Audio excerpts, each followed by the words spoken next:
what's going on, everybody? It's ETAPRIME back here again. Today we're going to be taking a look at what I consider the best Powkiddy handheld to date. This is the RG30, and I consider it the best not because it's more powerful than anything else in the market, because that's not true. It's actually using the same chip we've seen in a lot of handhelds in 2023. The main reason I consider this the best handheld they've released is the screen they opted to use. Now, this might look a little odd to some people, and initially getting this out of the box, I was a bit confused on what was going on here. And I really didn't think it would be great for retro gaming, but this 1:1 aspect ratio display with a resolution of 720p is absolutely amazing for a little handheld like this. It's the first time we've seen it, and I suspect that other manufacturers might take note and do something very similar to this. But what you're seeing on screen right now is some NES emulation using RetroArch. I've also installed some bezels to kind of cover up those black bars you'd get on the top and bottom with this. But as you see, it's centered perfectly, and it does look really, really good. With this 1:1 aspect ratio display, you can actually have a lot of different systems scale properly. But of course, without bezels, you will get some black bars on the top and bottom. And another great thing about this screen is it's got a resolution of 720 by 720. A lot higher than a lot of the other handhelds that we've seen this year, coming in with like a 480p display. And since we've got a higher resolution display, we can actually set up scaling with certain emulators and just make them look super, super clean.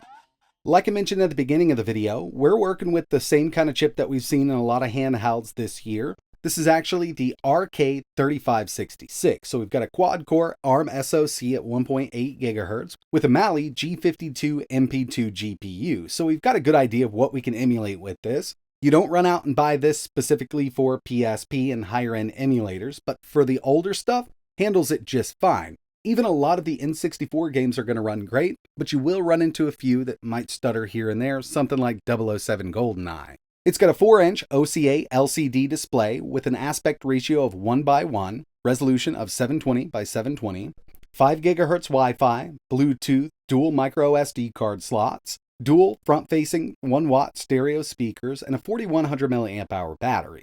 The overall layout here is actually pretty comfortable, but I kind of wish we had a little more side to it, given that we have those dual analog sticks directly across from each other, and these analog sticks are the Switch size analog sticks, they're the smaller ones. So if you're not into those, then you're probably not going to like these. They're just not full size. There's not enough room here. Right now, they do offer this in 3 different color variants. I've got the blue version, but they also have a black version and a white version. On each of these, there's a little bit of rubberized texture on the side to help you hang on to the device.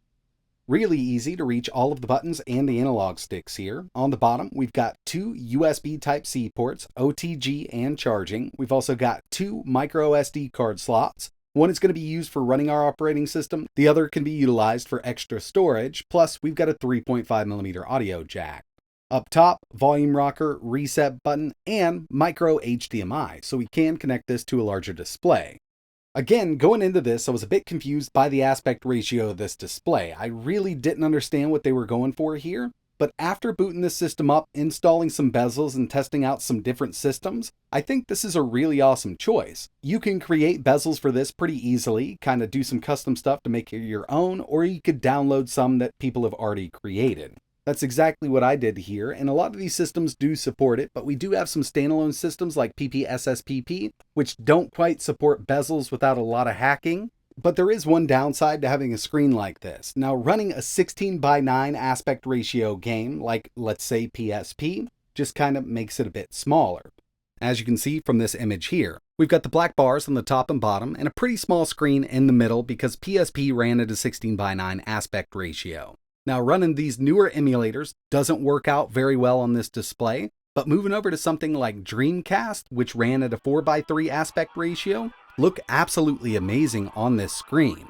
I'm using the Flycast emulator. Here's Marvel vs. Capcom 2, and while we're here, I figured I'd go ahead and test out this D-pad. What I found so far is, pulling off these special moves in fighting games is great, but there is a little bit of inconsistency when trying to play platformers with this D-pad. Trying to push down might move you left or right, so I'd say this is a great D-pad for fighting games, not so much for platformers, and there may be ways to fix this if you want to get inside of the unit, but I left it completely stock for this video. Another emulator that actually scales very well with this display is N64. But again, we've only got that RK3566, so some harder to emulate games may struggle on this, like Conker's Bad Fur Day and 007 GoldenEye. but there's still a lot of great N64 games that you can play at full speed on this device.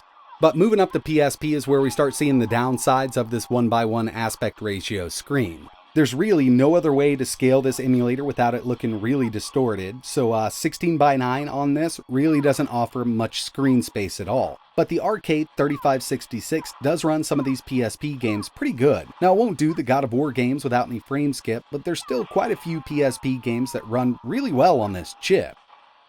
Another emulator I wanted to take a look at was Drastic for some DS. Now we don't have a touch screen here, so we will be using that right analog stick to, kind of use as a touch cursor down at the bottom. But we can actually make DS look pretty decent here by taking either the top or the bottom screen and making it our main screen just by using one of these hotkeys up top.